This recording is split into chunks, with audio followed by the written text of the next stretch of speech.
June 6, 1944. A chill dawn broke over the Normandy coastline as Oberfeldwebel Karl Müller peered through his binoculars from the concrete observation bunker of Widerstandsnest 76. The veteran sergeant of the 716th Infantry Division had spent 2 years helping construct what the Reich had proudly called the Atlantic Wall, Hitler's supposedly impenetrable coastal defense system stretching from Norway to Spain. For months, they had prepared for this inevitable day. The invasion was coming. That much they knew. But what Müller saw in those early morning hours would shatter not just the Atlantic Wall, but the foundational myths of German military superiority that had sustained him through 5 years of war. "Mein Gott," he whispered, his voice barely audible over the thunderous naval bombardment that had already begun pounding their positions. "What are those things?" Through the lifting fog and artificial smoke screen, Müller watched as bizarre mechanical beasts emerged from the sea itself. These were not ordinary tanks. Some appeared to be swimming toward shore with strange canvas skirts inflated around their hulls.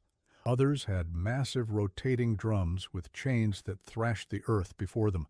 One belched a massive gout of flame that reached over 100 meters, engulfing a neighboring pillbox in liquid fire. The screams of his comrades cut through the din of battle. As the strange armored vehicles crawled onto Gold Beach, Müller realized with growing horror that these machines were systematically dismantling the defenses that thousands of forced laborers had spent years constructing. A tank with what looked like a giant mortar fired a projectile that obliterated a concrete bunker he had personally supervised, a structure they had been assured could withstand direct naval gunfire.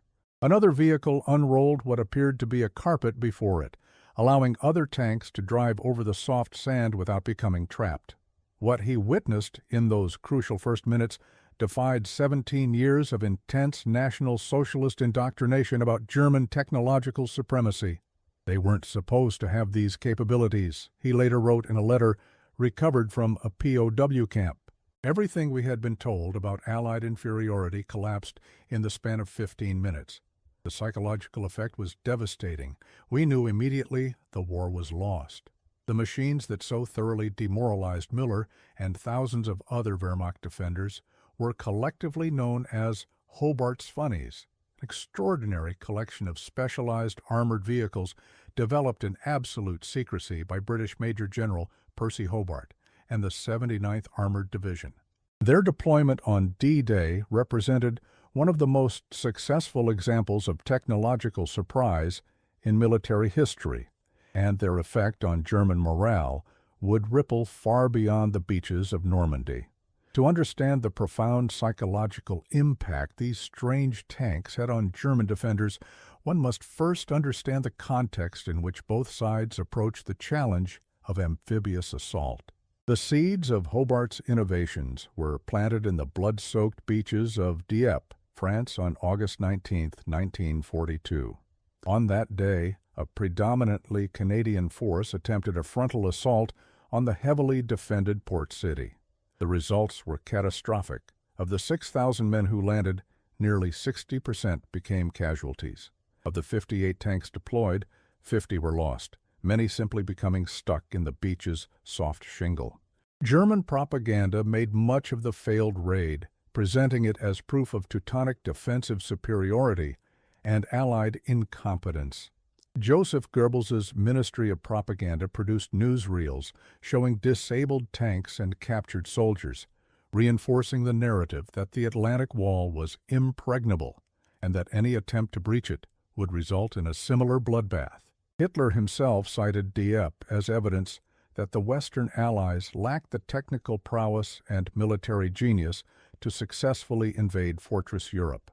This propaganda was consumed enthusiastically by German coastal defenders like Müller, who had been raised in the interwar period on a strict diet of material exalting German engineering excellence and martial superiority.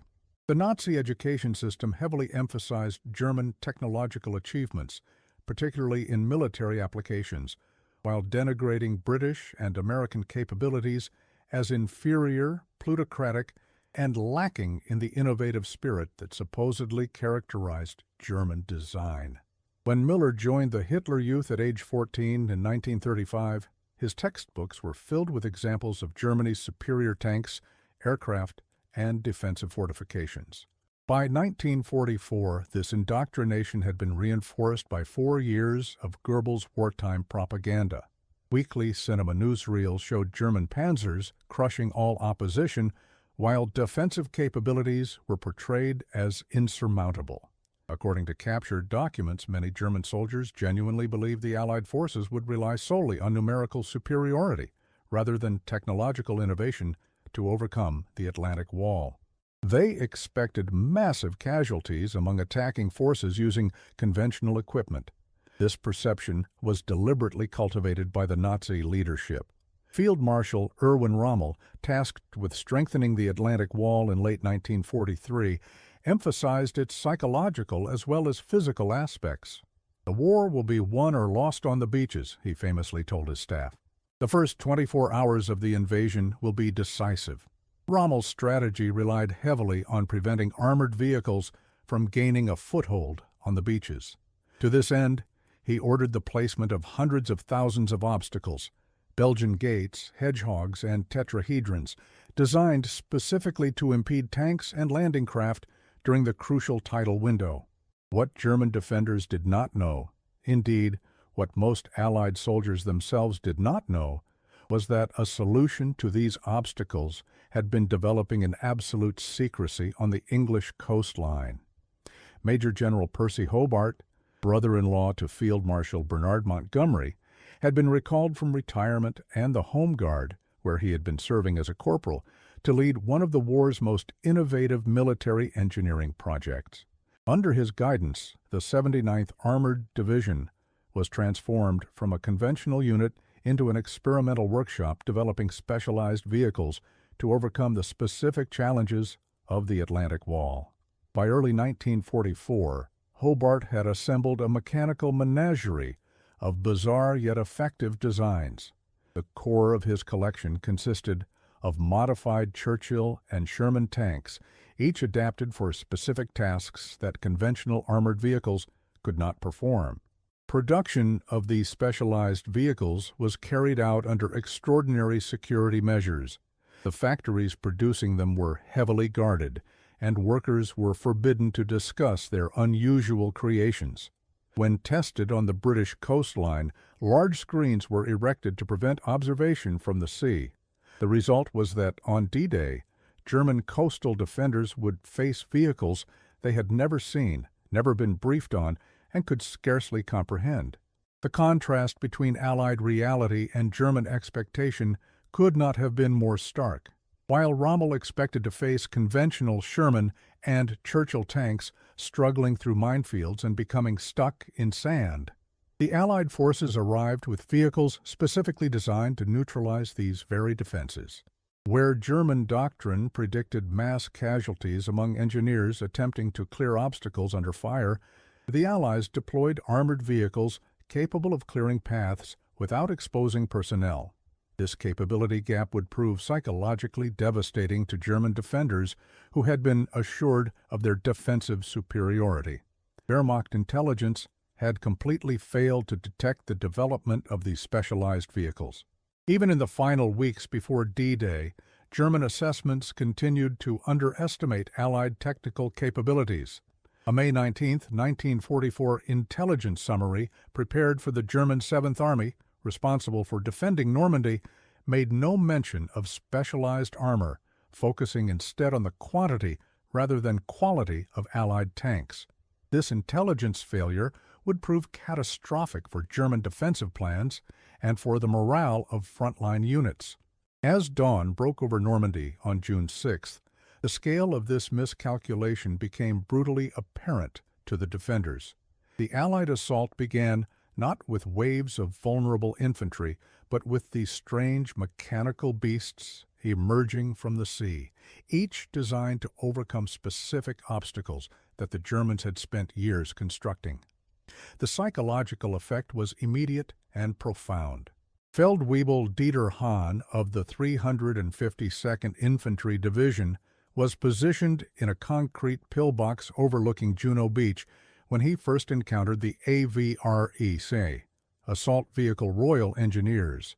Based on the Churchill tank chassis, but mounting a massive spigot mortar known as a petard, this vehicle fired a 40-pound high-explosive projectile, nicknamed the Flying Dustbin by British troops, capable of destroying concrete bunkers with a single shot. We had been told the concrete was strong enough to withstand bombardment, Hahn later recounted in a post-war interview. The first of these strange tanks fired something that looked like a small barrel. When it hit the neighboring position, the entire structure disintegrated. 6 men who had survived hours of naval shelling died instantly. We had never seen anything like it. The effect on morale was instantaneous. If our bunkers offered no protection, what hope did we have? Within minutes of the initial landing, German defenders witnessed the systematic dismantling of obstacles they had been assured would prevent any armored breakthrough. The Sherman Crab, a conventional Sherman tank fitted with a rotating drum of chains designed to detonate mines, moved methodically through minefields that had taken months to lay. Each explosion represented not just the neutralization of a weapon, but the unraveling of a defensive strategy the Germans had been told was impenetrable. It was as if they knew exactly where everything was placed, wrote Grenadier Werner Schmidt in a letter home that was intercepted by Allied intelligence. Their strange machines cut through our defenses like they were made of paper. We had spent months laying those mines, installing the obstacles, gone in minutes. How could our commanders have been so wrong? Perhaps most terrifying to the German defenders was the Churchill Crocodile, a flame-throwing tank with a range far greater than any portable flamethrower they had encountered. The Crocodile could project a stream of burning fuel over 100 meters, allowing it to clear bunkers and trenches without exposing itself to defensive fire. The psychological impact of this weapon cannot be overstated. German soldiers who had faced Soviet tanks and American artillery found themselves breaking in the face of this nightmarish weapon.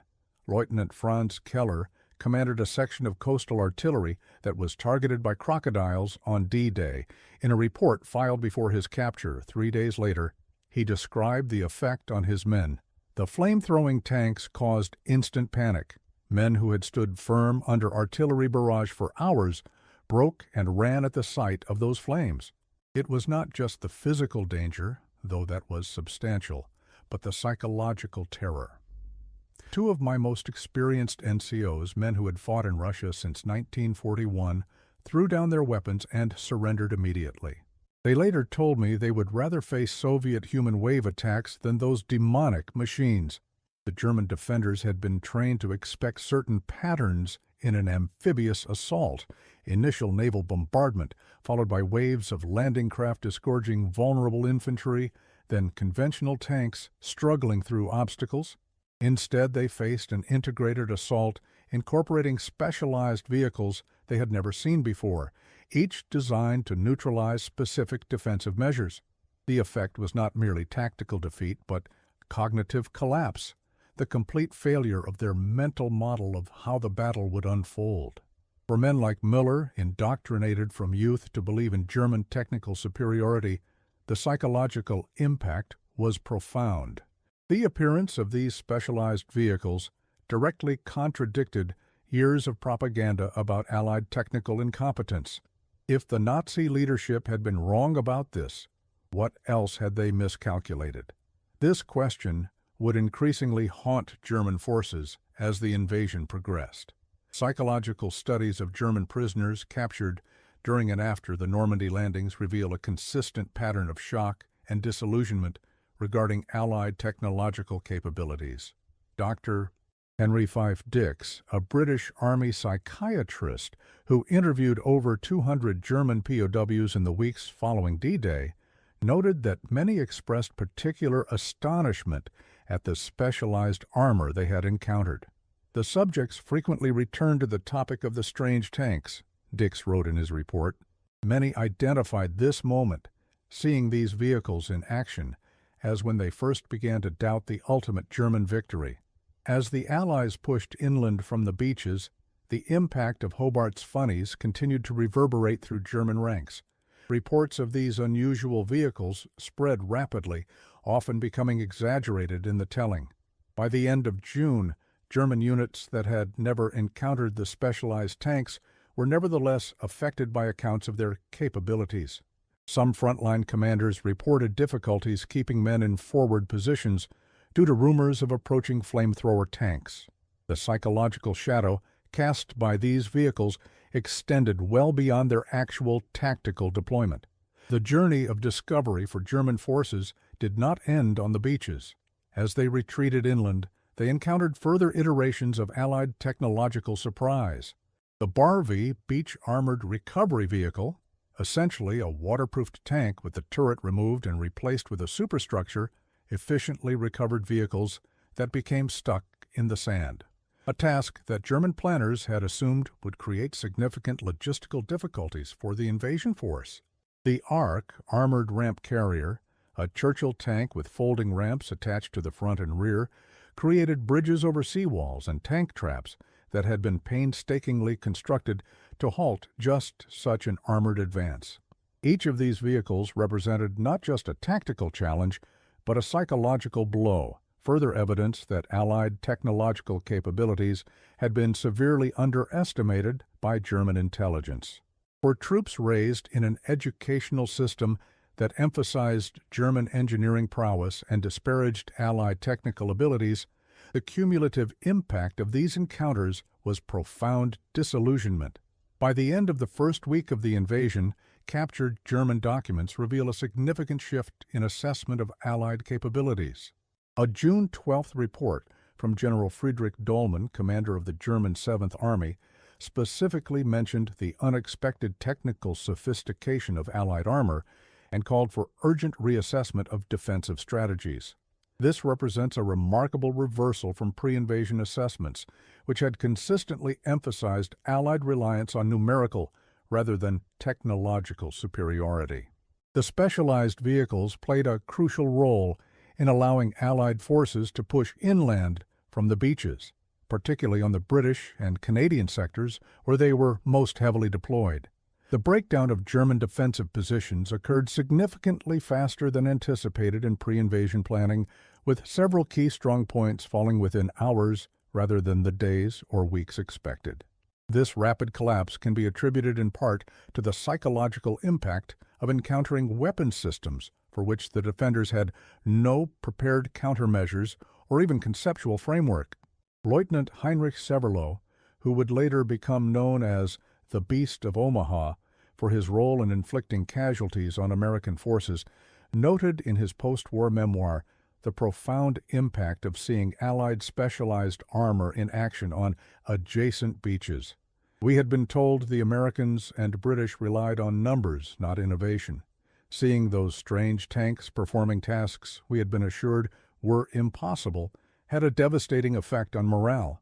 Many men who had sworn to fight to the last bullet surrendered once they realized the extent to which our commanders had underestimated Allied capabilities.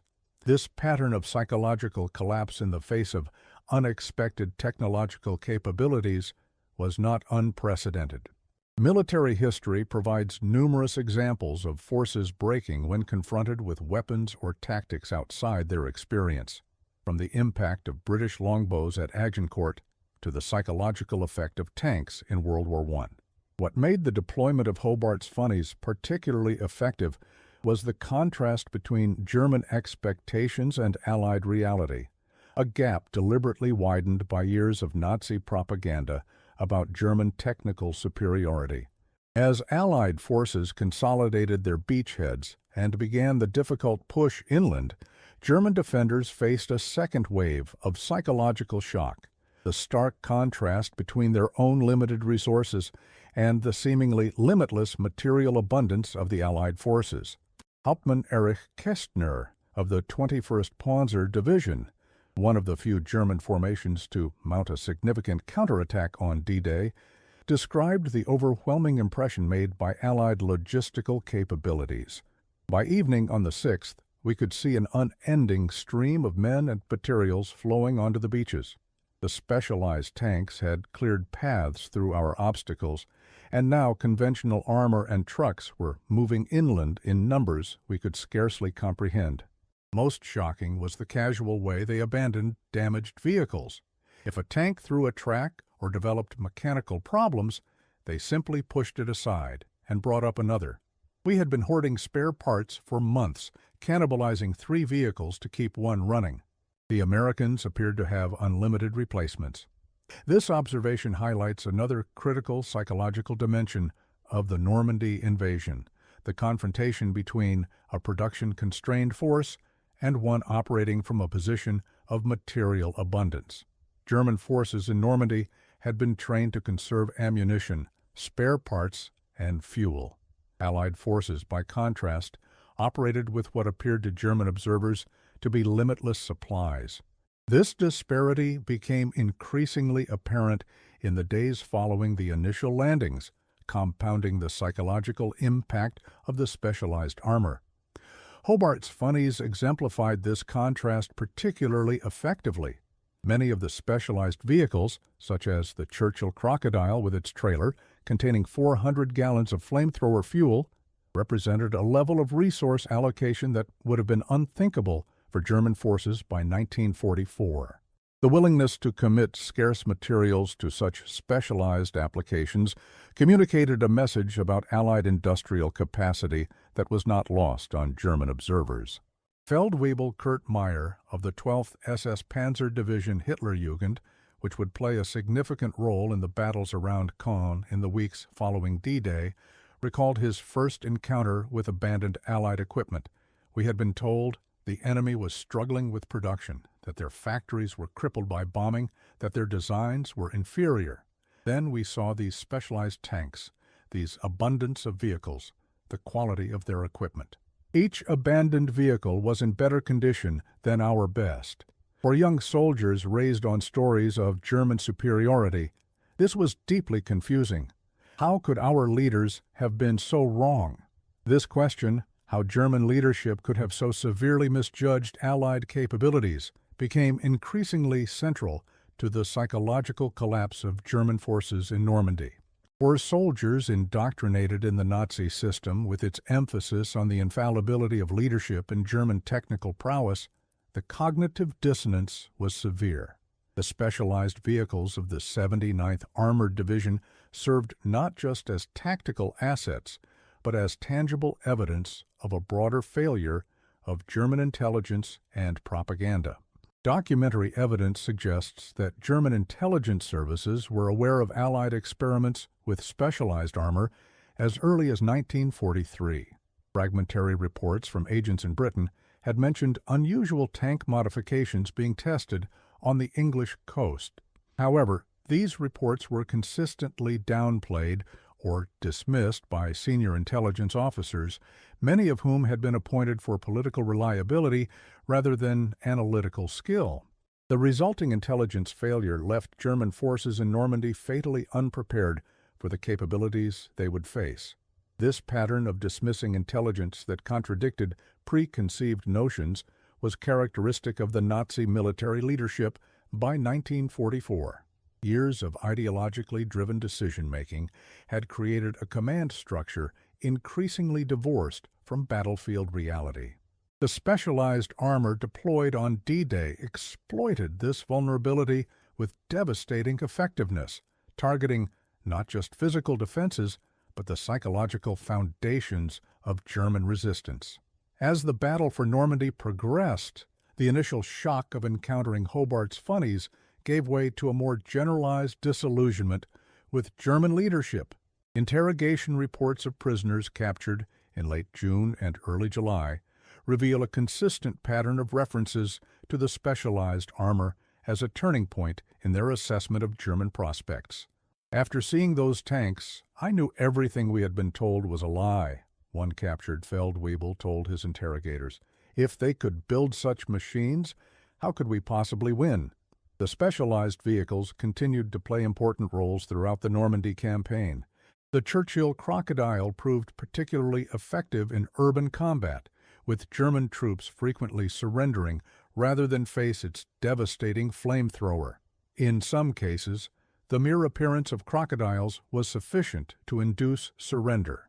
Captain Michael Wittmann, a renowned German tank commander, noted in his report after an engagement near Villers-Bocage, "The enemy deployed flamethrower tanks against our infantry positions. Resistance collapsed immediately.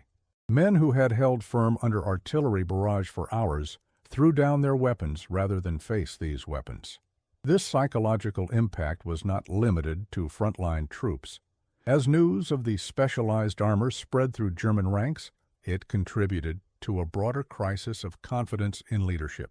A July 3rd report from the Sicherheitsdienst, SD, the intelligence agency of the SS, noted increasing expressions of doubt among troops regarding the accuracy of information provided by official sources. The report specifically mentioned widespread rumors about secret Allied weapons as a factor in declining morale. While not mentioned by name, the specialized vehicles of the 79th Armored Division were almost certainly among these secret weapons discussed by German troops. The full extent of the psychological impact became apparent in the weeks following D-Day, as German resistance in Normandy proved less effective than anticipated, despite the commitment of significant reserves.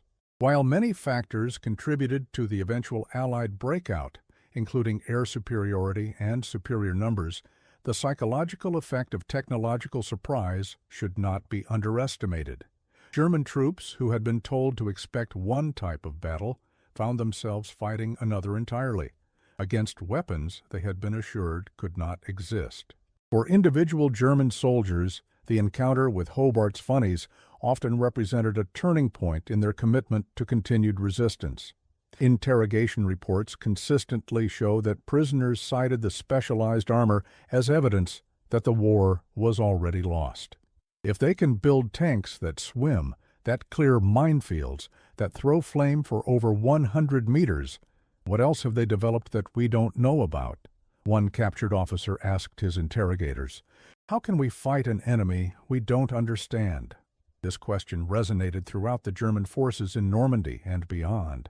As news of the specialized armor spread, it contributed to a growing sense among German troops that they were fighting a technologically superior enemy. This perception directly contradicted years of propaganda about German engineering excellence and further eroded confidence in leadership.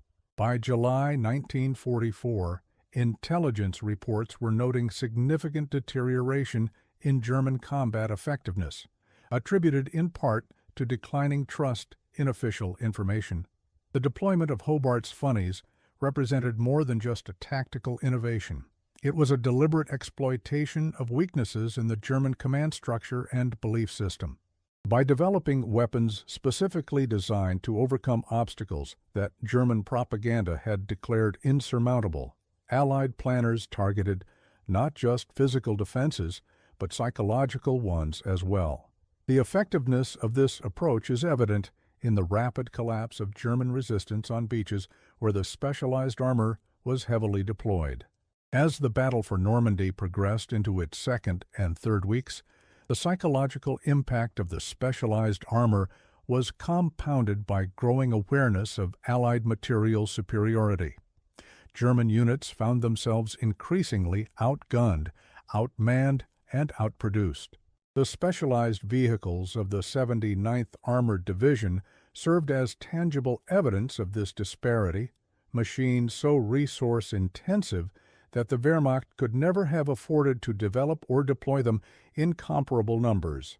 For troops raised in the Nazi system, with its emphasis on German qualitative superiority compensating for Allied quantitative advantages, this realization was profoundly demoralizing. The specialized armor demonstrated that the Allies enjoyed both qualitative and quantitative edges, a combination against which German forces could not hope to prevail. This understanding spread rapidly through German ranks, contributing to the accelerating collapse of resistance. By the end of June, the psychological impact of the specialized armor was evident even in units that had never directly encountered it. Reports from the front described miracle tanks and unstoppable machines, often with capabilities exaggerated in the telling. These accounts spread rapidly through German ranks, creating anxiety and uncertainty even among experienced troops. The specialized vehicles had achieved a psychological effect far beyond their direct tactical impact. For German commanders, the specialized armor presented a particular challenge because it directly contradicted their training and doctrine. German officers had been taught to expect certain patterns in enemy behavior and to respond with predetermined countermeasures. The bizarre vehicles of the 79th Armored Division followed no recognized pattern and thus rendered standard responses ineffective. This created a command paralysis that further accelerated the breakdown of organized resistance. General Lieutenant Wilhelm Richter, whose 716th Infantry Division bore the brunt of the British landing on Sword Beach, noted in his after-action report the disorienting effect of encountering unexpected equipment. Our defensive planning was based on specific assumptions about enemy capabilities. The appearance of specialized armor invalidated these assumptions and created confusion at all levels of command. Unit leaders trained to respond to conventional attacks found themselves facing threats outside their experience. The resulting hesitation proved fatal to our defensive efforts.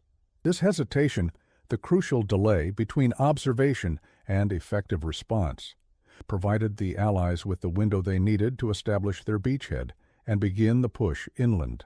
By the time German commanders had developed countermeasures for the specialized armor, the critical moment had passed. The psychological surprise achieved by Hobart's Funnies had translated into tangible tactical advantage. For the men of the 79th Armored Division, the reaction of German troops to their specialized vehicles provided validation of years of secret development work. Captain James Sterling of the 8th Royal Tanks, who commanded a troop of DD duplex-drive swimming tanks on D-Day, recalled in his memoirs the expressions on the faces of German prisoners who had witnessed his vehicles coming ashore. They looked as if they had seen ghosts. One officer, who spoke some English, kept asking how it was possible for tanks to swim. When I explained the basic principle, he shook his head and said, "We were told your factories had been destroyed, that you had no capacity for innovation. Everything we were told was a lie." This theme, that everything we were told was a lie, recurs consistently in accounts from German prisoners captured during and after the landings. The specialized armor had not merely defeated German defenses, it had shattered a worldview carefully constructed by years of propaganda. For soldiers whose entire adult lives had been spent in the Nazi system, this represented a profound psychological crisis. If the regime had been wrong about Allied technical capabilities, what else might it have misrepresented? By July 1944, this question had spread far beyond the beaches of Normandy. As news of the specialized armor filtered back to Germany itself, it contributed to declining civilian morale and growing skepticism toward official information. A July 20th report from the SD noted widespread rumors about secret Allied weapons circulating among the civilian population and expressed concern about the impact on production worker morale. While the report did not specifically mention the specialized armor, the timing suggests that news of Hobart's Funnies had begun to reach the German home front. For Allied planners, the psychological impact of the specialized armor represented a vindication of Major General Percy Hobart's unconventional approach to problem-solving. Hobart, who had been forced into retirement in 1940 due to his unorthodox views on armored warfare, had been recalled specifically to develop vehicles capable of overcoming the challenges of amphibious assault. His willingness to challenge conventional thinking produced machines that achieved both tactical and psychological effects far beyond their numbers.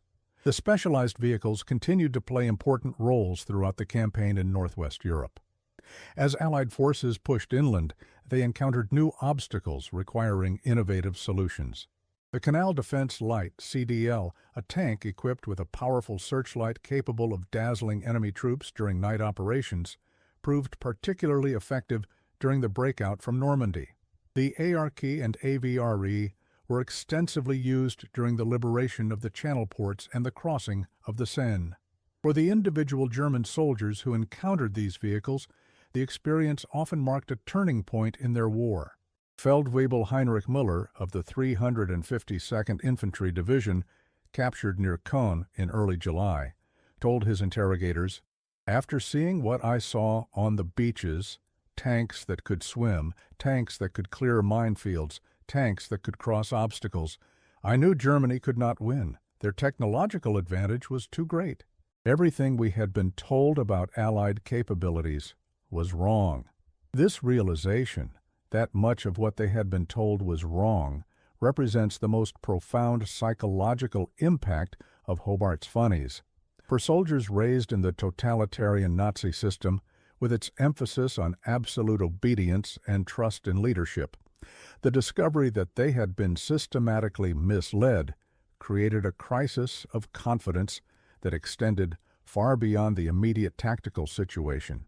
If Allied technical capabilities had been so severely underestimated, what other miscalculations might Nazi leadership have made?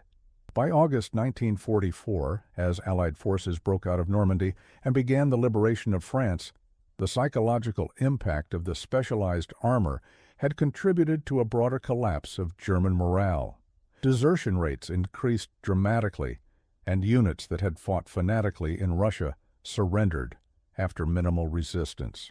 While many factors contributed to this collapse, Allied air superiority, overwhelming numbers, and the opening of the Eastern Front, the psychological effect of encountering unexpected and seemingly unstoppable technologies should not be underestimated. For the engineers and crews of the 79th Armored Division, the impact of their specialized vehicles extended far beyond the beaches of Normandy. Through their innovation and courage, they had not merely overcome physical obstacles, but had struck at the psychological foundations of German resistance. By demonstrating that Allied technical capabilities far exceeded German expectations, they had created a crisis of confidence that reverberated throughout the Wehrmacht and beyond. In the immediate aftermath of the war, the specialized armor attracted significant attention from military analysts on both sides. German officers interviewed by Allied intelligence consistently cited the psychological impact of encountering unexpected technologies. General Günther Blumentritt, who had served as Chief of Staff to Field Marshal Gerd von Rundstedt, noted in his post-war assessment, "The specialized tanks created confusion disproportionate to their numbers. They represented not merely weapons, but evidence that our intelligence had failed catastrophically." This realization spread rapidly through our ranks and contributed significantly to declining combat effectiveness. Allied analysts were equally impressed by the psychological impact achieved. A 1945 report by the British Army's Operational Research Section concluded, "The specialized armor achieved effects beyond direct tactical value through the creation of uncertainty and psychological dislocation." German prisoners consistently identified these vehicles as factors in their decision to surrender, even in cases where the prisoners had not directly encountered the vehicles, but had only heard descriptions from other units. This psychological dimension of technological surprise would influence military thinking in the post-war period, particularly in the development of what would later be called shock and awe doctrine. The experience of D-Day demonstrated that weapon systems could achieve effects beyond their direct fire impact by confounding enemy expectations and creating psychological dislocation. This lesson would be applied repeatedly in subsequent conflicts, from the Arab-Israeli Wars to Operation Desert Storm. For the men who had faced Hobart's Funnies on the beaches of Normandy, the experience often marked a lasting change in their worldview. Many former Wehrmacht soldiers, in post-war interviews, cited their encounter with the specialized armor as the moment they first began to question the entire Nazi narrative. As one former officer put it, We had been told for years about German technical superiority. Then suddenly we faced tanks that could swim, tanks that could clear minefields, tanks that could bridge obstacles, capabilities we had been assured were impossible. It made me question everything else I had been told. This questioning extended beyond military matters. In the immediate post-war period, as Germans came to terms with the full extent of Nazi crimes, many former soldiers cited their experience in Normandy as the beginning of their disillusionment with the regime. The discovery that they had been systematically misled about Allied capabilities prompted broader questioning about other aspects of Nazi propaganda. In this indirect but profound way, Hobart's Funnies contributed to the denazification of the German mind. The specialized vehicles themselves largely disappeared from military service after the war, their specific capabilities no longer required in an era of nuclear deterrence and conventional NATO-Warsaw Pact confrontation. The 79th Armored Division was disbanded in August 1945, its mission complete. However, the principles of specialized armor development continued to influence military thinking, particularly in the British Army, which maintained a tradition of engineering innovation in armored design. Some of the technologies pioneered by Hobart's team found peacetime applications. The fascines and carpets developed for crossing soft beach sand proved useful in civil engineering projects in marshy terrain. The mine-clearing flails were adapted for humanitarian demining operations in post-war Europe. Even the swimming technology developed for DD tanks found applications in civilian amphibious vehicles. The most enduring legacy of Hobart's Funnies, however, may be their demonstration of the power of specialized solutions to overcome specific challenges. Rather than attempting to develop a perfect all-purpose tank, Hobart recognized the value of tailoring vehicles to particular tasks. This philosophy of specialized adaptation continued to influence military procurement and remains relevant in an era of asymmetric warfare and counterinsurgency operations. For the German soldiers who encountered these strange machines on the beaches of Normandy, the experience represented more than just a military defeat. It marked the collapse of a worldview built on notions of German technical superiority and infallible leadership. As the bizarre vehicles of the 79th Armored Division systematically dismantled the Atlantic Wall, they also dismantled the psychological foundations of Nazi authority.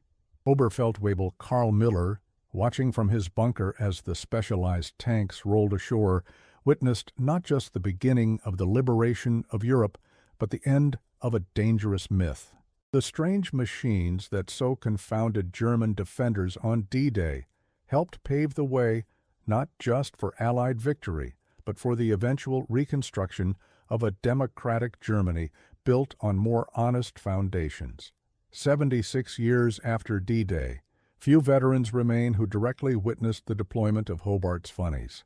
However, their impact lives on in military doctrine, in engineering principles, and in our understanding of how technological surprise can achieve effects far beyond the direct application of force.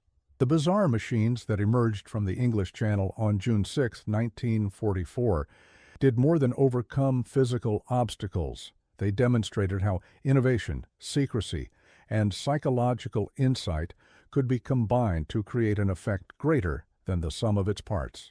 When Müller peered through his binoculars and first glimpsed those strange tanks emerging from the sea, he witnessed not just a tactical innovation, but a moment when technology, psychology, and history intersected to change the course of the war. The Funnies may have earned their nickname from their odd appearance, but for the German defenders who faced them, there was nothing amusing about their devastating effectiveness. In overcoming the Atlantic Wall, they also overcame the wall of propaganda and misinformation that had sustained Nazi Germany, helping to pave the way for a more honest future. In the final analysis, the specialized armor of D-Day reminds us that warfare is never purely a matter of firepower or protection. It is also about perception, expectation, and psychological impact. By confounding German expectations and creating doubt where certainty had prevailed, Hobart's strange machines achieved an effect that extended far beyond the beaches of Normandy. They demonstrated that innovation, properly applied, can overcome seemingly insurmountable obstacles, not just physically, but psychologically as well.